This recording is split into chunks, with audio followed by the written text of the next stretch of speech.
So this talk is about a tool I'm releasing called Veil Pillage. And it's the tool that I've always wanted on internal pen tests. The code is actually live. I'll go over the link at the end. I pushed it last night. So real quick, a little bit about me. I'm a security researcher and pen tester / red teamer for a company called Veris Group. We're out of Northern Virginia. And I work for a subgroup in there called the Adaptive Threat Division. I'm a co-founder of the Veil framework. Our hashtag is AVLOL because we think antivirus is funny. Our main site is veilframework.com. We kind of premiered our tool this year at ShmooCon 2014 under a talk called AV Evasion with the Veil framework. And the other guy that works with the tool on me is sitting in the front row. That's Chris Trunser. Hi, Chris. Thanks. So Chris and I co-wrote Veil Evasion. I wrote Veil Catapult, which I'll go over in a little bit. I wrote a PowerShell post-exploitation situational awareness tool called Veil PowerView. And I'll talk about a couple of the functions that are applicable here. And I wrote a Windows privilege escalation automator in PowerShell called PowerUp. I'm an active Cortana, PowerShell, and Nova hacker. Kind of the overview of what I'm going to go through today. I'm going to give some background on the Veil framework, kind of this genesis, how we got there, our thought process and the development of the various components. I'm going to go over a few quick slides just on post-exploitation. Kind of let everyone know this is the exact realm of the assessment cycle that we're operating in. I'm going to go over Veil Pillage and go over some of its feature sets and a few of the more interesting kind of current modules. There's 59 released, so I'm not going to sit here and go through every single one, don't worry. I will then kind of come back and talk specifically about some of the functionality that deals with hash dumping and plaintext cred gathering. I have a few demos, I've got some videos, so I don't have to pray to the demo gods so nothing will break. I'll wrap up talking a little bit about the KB2871997, the Microsoft Pass the Hash patch, so we'll see if that actually stops that much.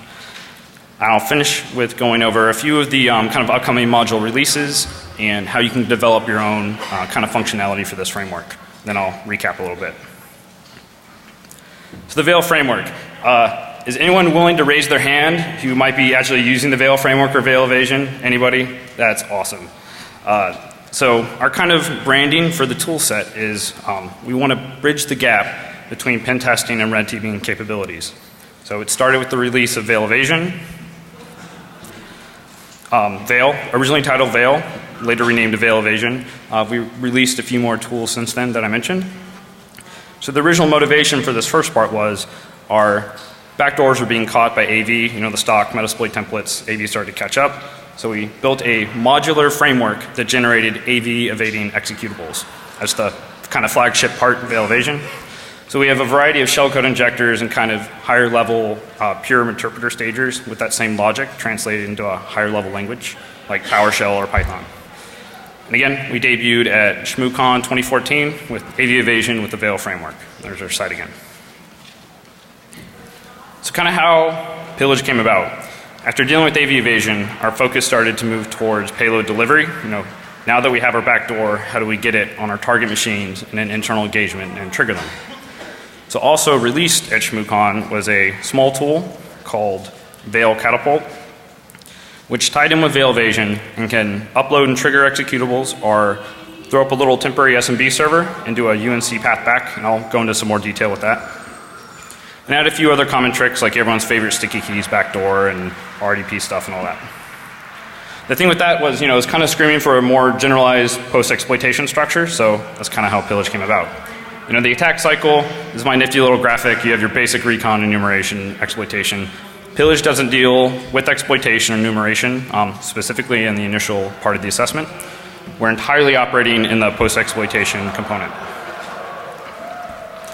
I'm not going to go through all these, but this is, the slides are actually online under our SlideShare Veil framework. But this is a more granular way of breaking down a lot of these post-exploitation actions.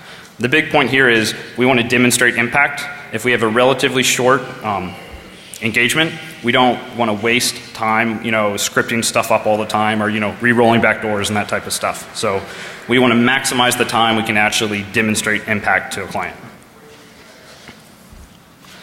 So all that post-exploitation stuff in plain English, this is one way to interpret it. If you have access or credentials to one or more machines on a network, what can you do? if you can execute a command on a box, what kind of nastiness can you can entail? Kind of a quintessential example, say you have a local administrator hash for several remote hosts on a network, and you want to grab plain text of all the users logged onto those hosts. How would you go about doing that with current tool sets? One option is just using Metasploit. PSExec to the box, get a session, install an agent. The advantages of this are it's very flexible and very powerful. You can utilize the entire Metasploit framework and run, you know, all those awesome extensions, all those awesome post modules. Some of the drawbacks, though, are a service running a system is created, so that kind of, you know, can create some noise or logs on disk. And there's a lot of non-standard traffic when you're actually staging Interpreter. So, you know, if they have kind of more, if a client has more in-depth network filtering or detection, you know, that might get you caught. And also a known malicious binary is dropped to disk. You know, those kind of stock templates. You can throw in a custom thing, but you're still touching disk. Another option is to use the tool SMBexec to upload and execute a WCE binary. And it'll grab the little result files after. The advantages are you don't need to establish a full interpreter session, and it doesn't rely on the Metasploit binary templates. But a system level service is still created, and a known malicious binary is dropped to disk. You know, I know they did a good job at obfuscating it, but if you have a static binary that's touching disk, you know, it's pretty easy for AV to write a static signature for it. Another option is using the patch and the hash toolkit in PowerSploit. It's an awesome project. The advantages are if you use WIMS, no service is created, so it's quieter. Also, no binaries are dropped to disk if you're operating purely in PowerShell. Drawbacks, though, it's an incredibly powerful tool set, but the usage isn't always the simplest. If people play with it, there's a little bit of a barrier to entry, and I feel that, you know, there's got to be a way that we can weaponize this a little easier on an internal test at least to kind of bring that barrier to entry down. And what if you want to run this on lots of hosts? What if PowerShell is disabled or is not installed? And the key here is all these options, you know, they might work in certain situations, but often not in every situation. So kind of what I envisioned we wanted out of a kind of an ideal tool is you want a lot of trigger options, as many as you can have. We use WinExe, the equivalent of PSExec, WIMS, SMBexec from Impacket. We also want really good modularity to where you want it as easy as possible to implement additional post-exploitation actions. And we want other tools to be able to integrate with ours. So you can write a module, drop it in, you know, also script stuff up. You want this to be as flexible as possible. And also completeness. You know, it'd be nice if there's full automation, comprehensive logging, and a big thing for us is cleanup. You know, we want to know every single host that we touched and what we did, and we want a way to repair that very easily, clean our agents off. I'll go over the cleanup stuff and demo it later.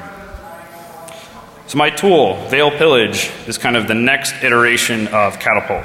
It was, you know, Catapult was kind of the genesis of it.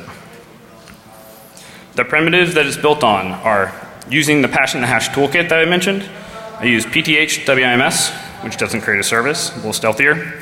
PTH WinExe, so that kind of the, you know, equivalent of PSExec. It runs a system and a binary is dropped. It's not really a malicious binary, but, you know, something touches disk, but it can run a system, so that might work in some situations for you. So you also use the SMBexec from Impacket that I mentioned. No binaries dropped, but a service is created. And the other back end is mostly Impacket, using SMB servers, clients, and all that type of stuff. Everything is abstracted out to common library methods. So when you're developing your modules, you don't have to say, what's the syntax for this and that. You know, you can just drop stuff in and use a common library.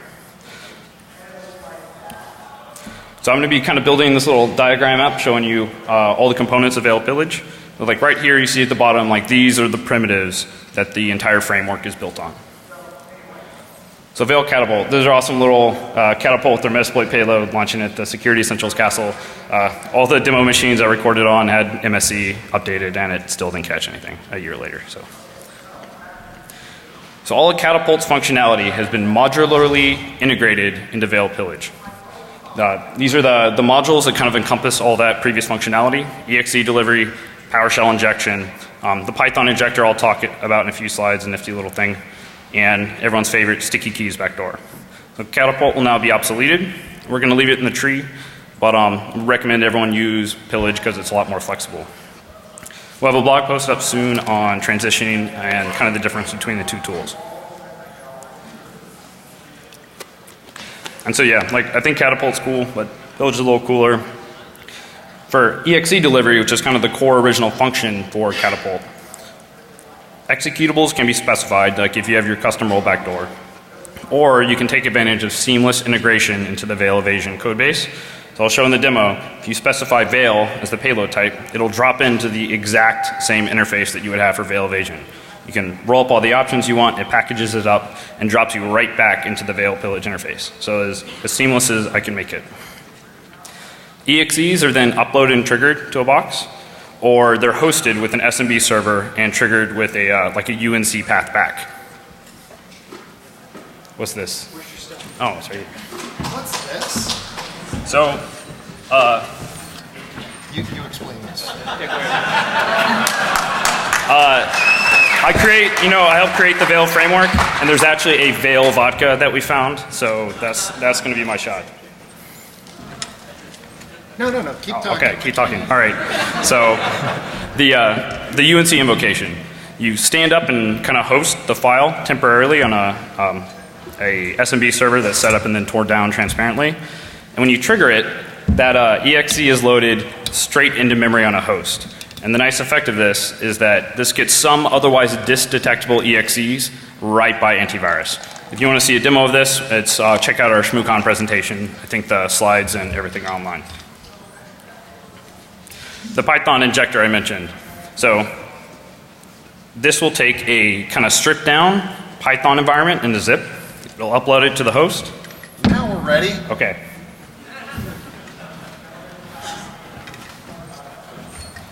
First time speaker at DEF CON. How about a little love?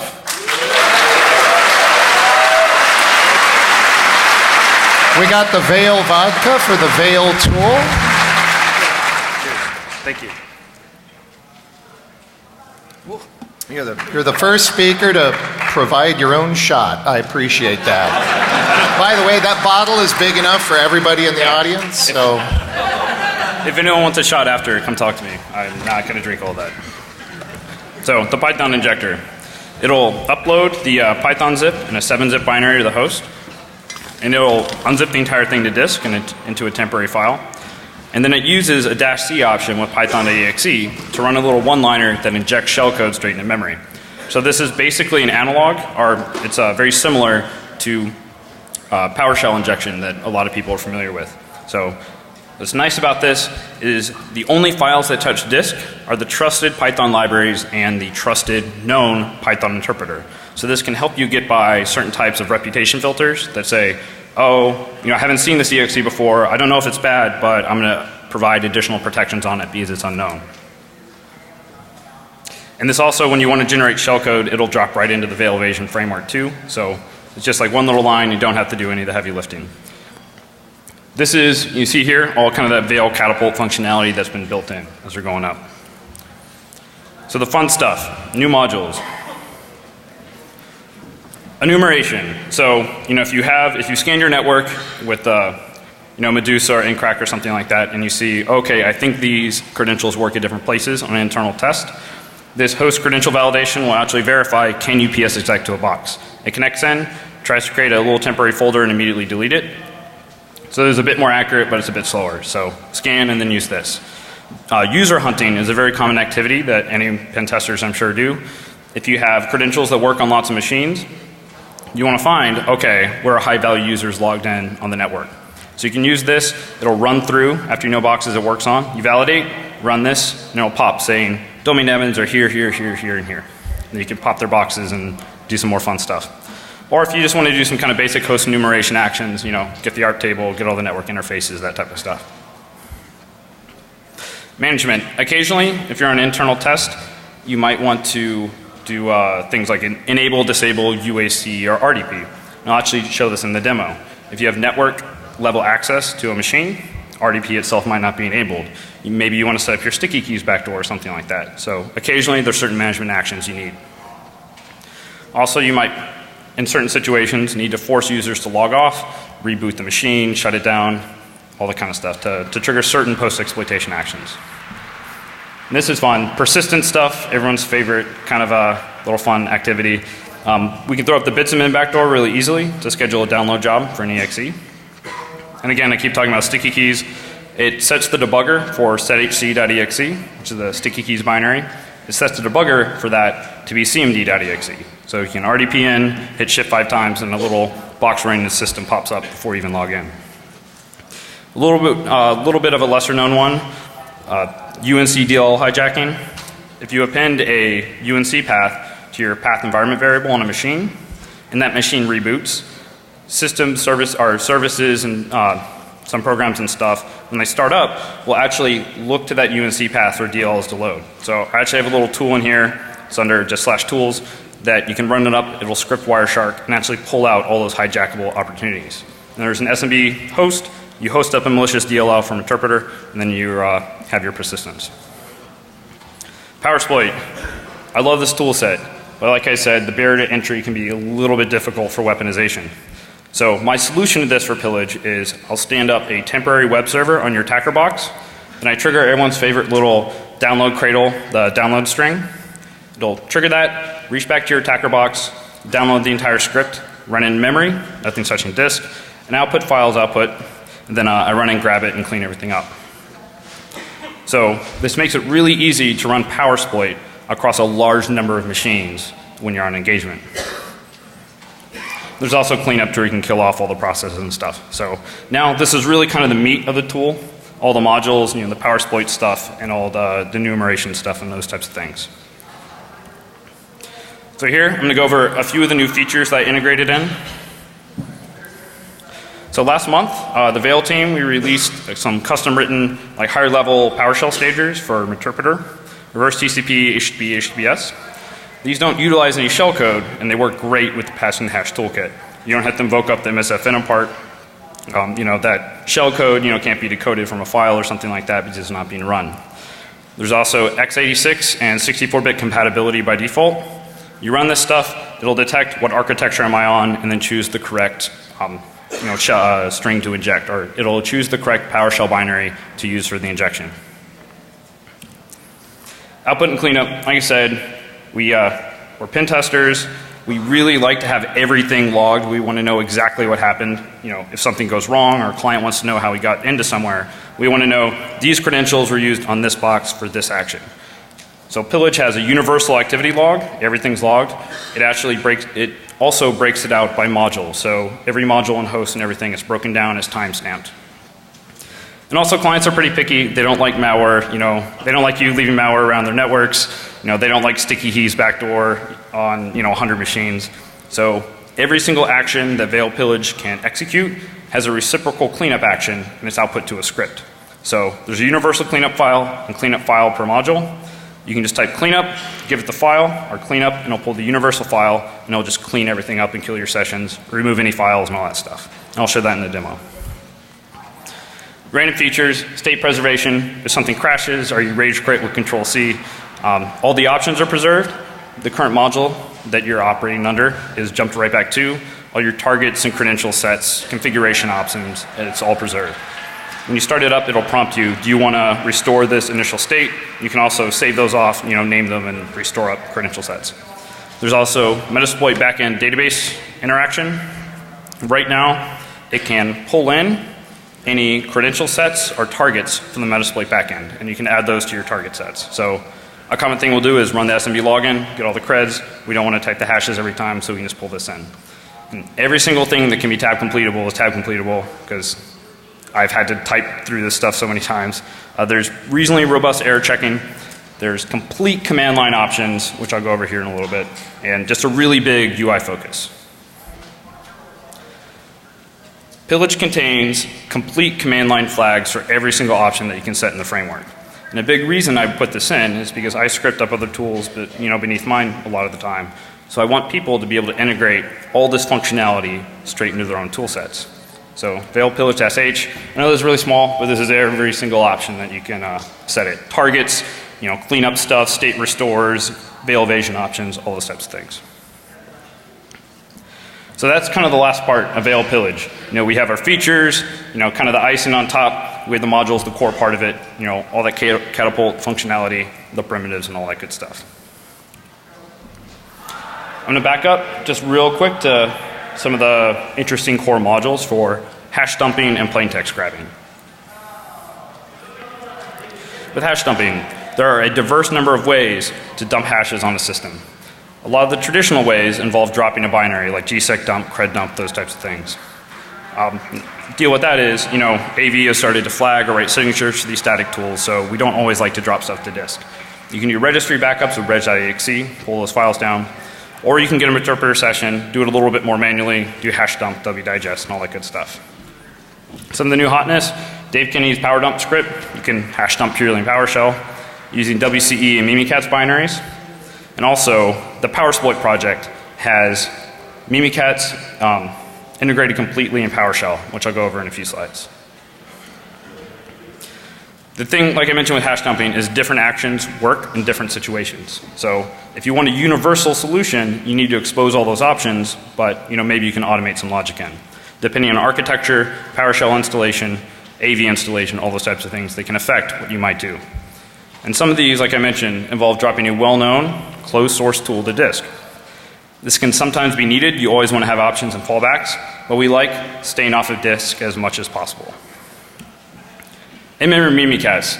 This is the I saw your credentials Mimikatz stickers. Benjamin Delpy is actually right here, so thank you for Mimikatz.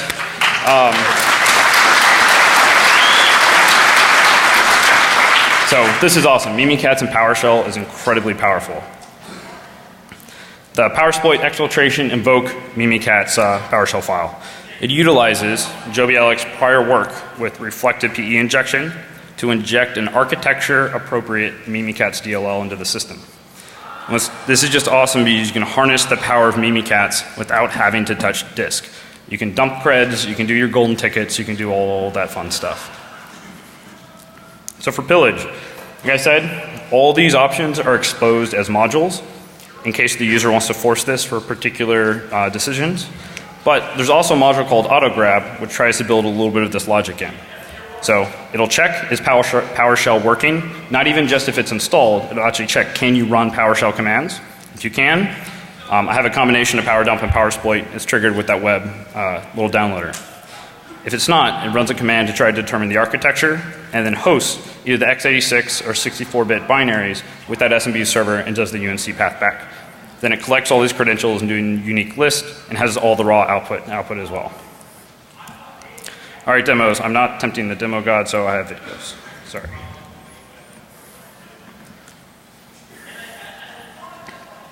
So this is starting up Veil Pillage. I'm going to show a little bit of the interface. This first one's going to be a little longer. We have our version up there. Right now we're 1.0.0. We have our site. We have the number of modules released or loaded. Initially it's 59. I'll go over some of the release schedule soon. List is the command to list either your modules, targets, or credentials. Set, you can set either a single target, comma separated, space separated. You can also specify a target file. So if you have like a giant list of targets from a tool output, you see all the targets being set. I'll show resetting the targets if you want to just clear it all out. And this is the Metasploit backend stuff. So DB list targets will automatically query the Metasploit database. This doesn't do a live link to the database. It just does a query, and then I can pull in that static set that I'm choosing, comma separated, 2 and 5, and it'll set that in the internal state in Pillage. All right, I think I typed list targets enough. So then, I think I'm going to show how you use the database interaction to actually set the credential sets.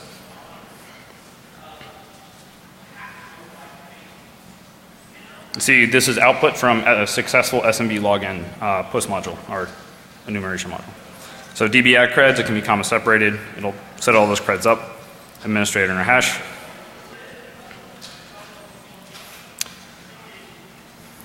So now, if you just type list or list modules, it'll list up everything. See all the PowerSploit, persistence, payload delivery, in-packet stuff, enumeration. This is that kind of the module that has a little bit of the logic built in called AutoGrab. Here are all the options available for this module. Oh, sorry. The other way you can actually invoke it is you can either say like use in the number, or you can use and tab complete, and it'll tab complete out the entire tree. So I'm setting an option for the reach back. You can set, SSL for HTTPS or something like that if you wanted. Now I'm showing the control C, so I just rage quit out of the entire thing. It'll prompt if the state wants to be restored. Or right back into auto grab. All the options are still set. All the targets are still set. All the creds are still set. Cool. I'm going to run it. It's going to prompt me to confirm.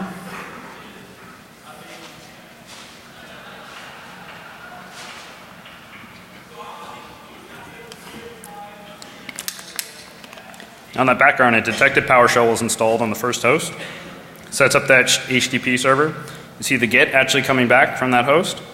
Again, you don't have to configure the server or anything. It stands it all up transparently in the background, making it as easy as possible for the user.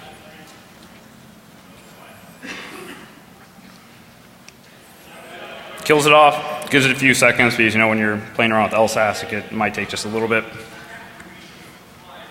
Moves on to the next host, sees PowerShell is installed again. It's going to set up that same server, reach back, with a different little randomized script name.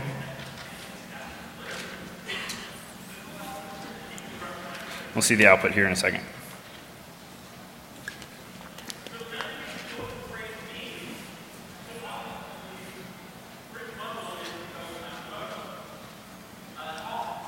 So all these modules will have an output file. You can also display that output out immediately when you hit yes.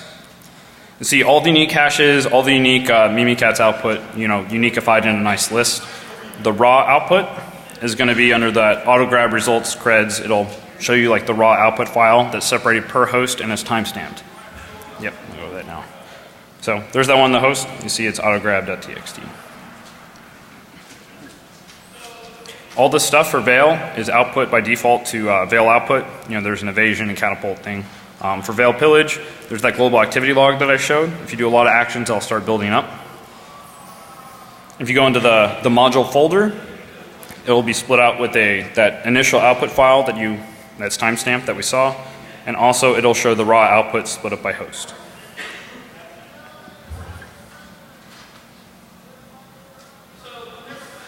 So there's all the nice raw Mimikatz output. Cool. Let's see. Now, let's show some PowerSploit. I think I have I'll show the list targets again. And we're going to upload these demos to the Veil Framework YouTube. We'll tweet out a link or something about it. So use PowerSploit. Here are all the nice PowerSploit modules. You can tab complete. I'm going to use invoke shellcode MSIL, which is use some neat little .NET reflection to execute shellcode. I still have all my L hosts and stuff set. And one thing here is this in the spawn handler, if you set it to true, it'll auto spawn you a Meterpreter handler or Metasploit handler in the background. You see here, we're dropping straight into Veil evasion for shellcode generation. You didn't have to launch it up. You're not having to script up stuff and paste it in. And again, if you're more interested in the evasion functionality, check out the ShmooCon talk or talk to me after. So I'm setting all the options for Windows Meterpreter versus TCP. It's a scripting up MSF Venom in the background. Auto launches our handler with all the options already pre-configured.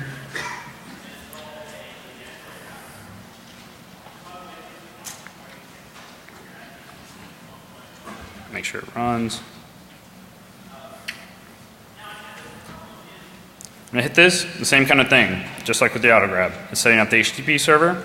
The host is reaching back. It's grabbing that PowerShell snippet, running it in memory, piping the output to an output file that then it goes in and grabs. So they're all Meterpreter sessions, proving I'm not a liar. Actually, it's Meterpreter.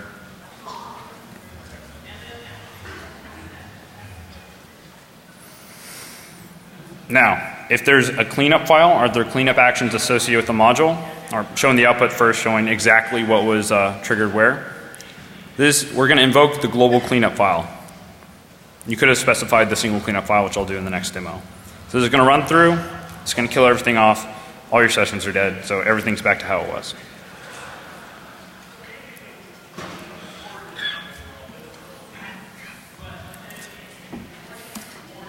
Our last one, sticky keys.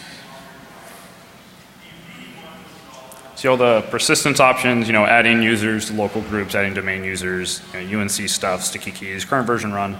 So this particular one, I know people have used the sticky keys backdoor, setting the debugger to be cmd.exe. There's no reason that we can't upload our own binary and set that to be the debugger. So why don't we generate a stager and set that to be the sticky keys trigger? And this now is dropping straight into the full Veil Evasion menu. So we're going to use our Python interpreter reverse TCP. This doesn't rely on shellcode. It's just kind of that logic from the shellcode translated into a higher level language. And with Python, it's going to package it all up into a PyInstaller executable here. And this is all again in the background. You don't have. I remember having to do this manually back in the day. It wasn't as much fun. So that's our output, Veil Evasion. We press enter, and we're dropped right back into Veil Pillage transparently. And this is going to be uploading this file, that payload file, naming it sysupdate.exe, and uploading it to C Windows. We have our output again, showing the exact binary, exactly where it was uploaded, using what credentials. And I'll say, okay, so even though we can reach that host, we can't actually RDP to it, because RDP is disabled.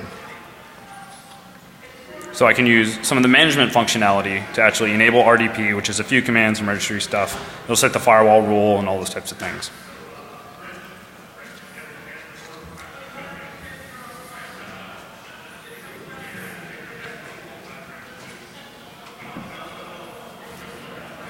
Cool. Our output again. The firewall exception, RDP enabled, all this type of stuff. Let's try RDPing again. So we're not even having to log in. We have our handler in the background, press shift 5 times, and we get our interpreter session.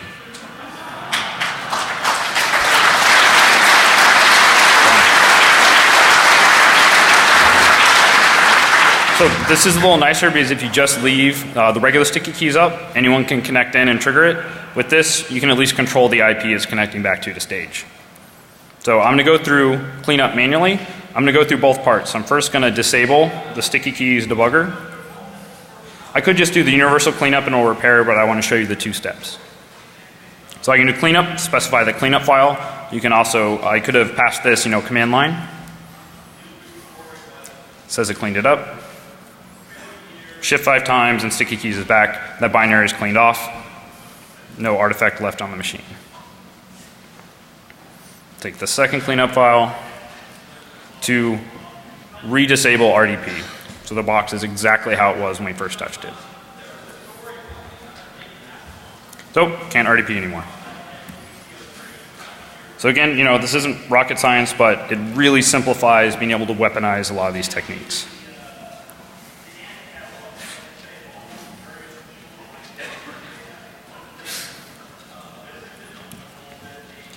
All right, let's talk about KB 287-1997. The oh my god, us pen testers all have a job patch. I read the KB spec. I had a minor freak out. My boss called me down and told me to look into it. It's not that bad. So it's the pass the hash patch, aka the Mimikatz KB. And that's actually a link to Ben's tweet saying, I shall deem this the Mimikatz KB. It's a Microsoft backport of a lot of Windows 8.1 security protections. It does some stuff that kind of makes it a little more difficult to pour creds out of LSASS, but the thing we care about in this context is it contains this line that says this patch prevents network logon and remote interactive logon to domain join machines using local accounts. The reason this sounds ominous is because that's how you almost always spread laterally, on a pen test. You dump local admin hashes, you scan where they work, you pop all your boxes, you find your high value users. This is a screenshot of the Microsoft advisory. It was originally titled, Update to fix Pass the Hash vulnerability. Someone yelled at them and a few hours later, it's now Update to improve credential protection and management.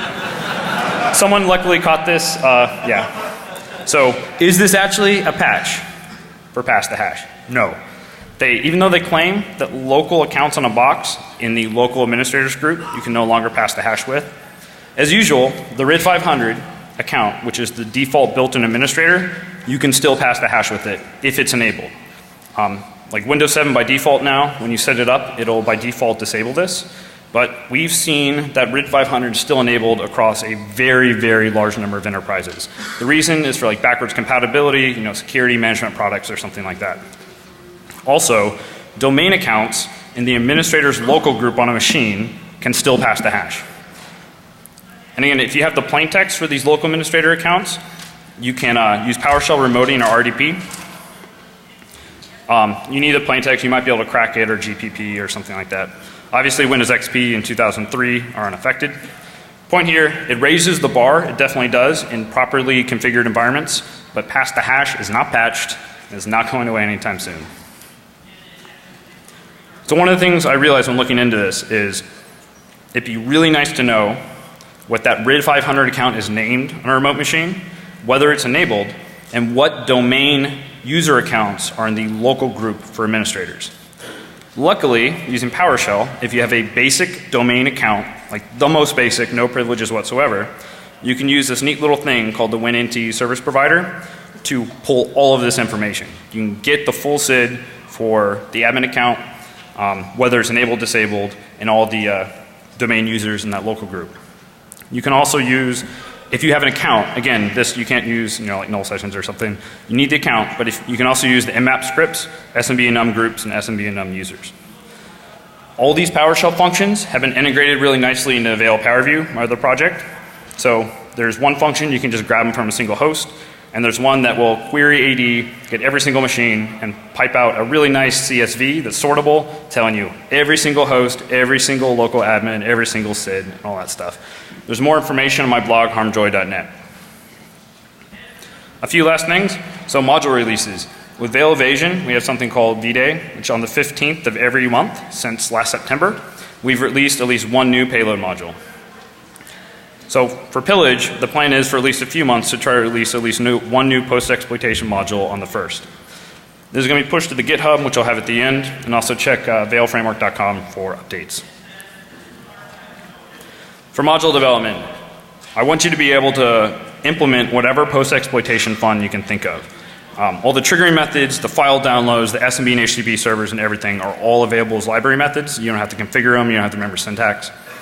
There's a template, a payload, or a module template included in the tree.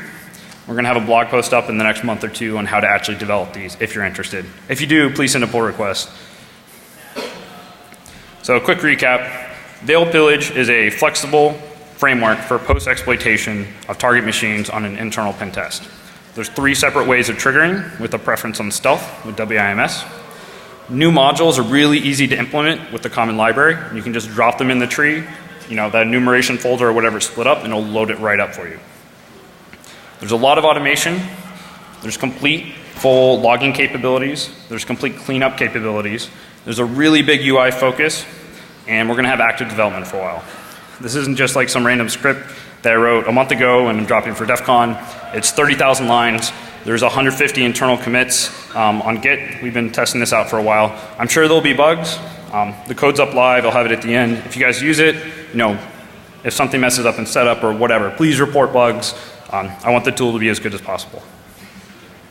So my real quick shameless sidebar, if you want to research cool stuff like this, work with a whole bunch of OSCEs and OSCPs, do some sweet red teaming and pen testing, hit me up by email offline or talk to me later and come work for us at the Adaptive Threat Division. We have an awesome team. And that's it.